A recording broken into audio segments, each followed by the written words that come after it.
Hey everyone, if your Facebook account has been suspended for 180 days, don't panic. Today, I'm going to show you the exact steps you can take to try and recover your account in 2025. Stick around, because some of these methods actually work and they could save your profile. First, it's important to understand why this happens. Facebook usually suspends accounts for repeated or serious policy violations. If you see a message saying your account has been disabled, it's because Facebook thinks you broke one of their rules.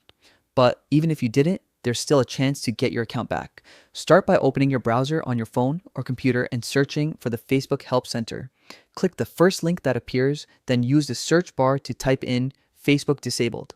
Find the article that best matches your situation and scroll down to the question, "Was this helpful?" Tap No, then select Solution doesn't work. This will open a form where you can explain your issue. Be honest and detailed. For example, write something like, "My account was disabled, but I believe this was a mistake. I haven't violated any policies." Make sure to include your full Facebook name and an email where they can contact you. Then submit the form and wait for a response.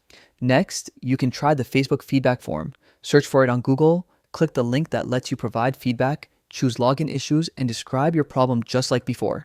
Hit send and wait for their reply. If neither of these steps works, your final option is to confirm your identity.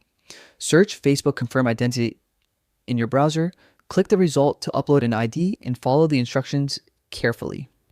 You'll need a government-issued ID, and your Facebook name must match exactly. Once submitted, Facebook usually replies within a day or two.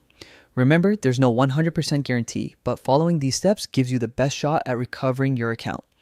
If you found this guide helpful, make sure to like and subscribe for more tips on staying safe online and getting your accounts back.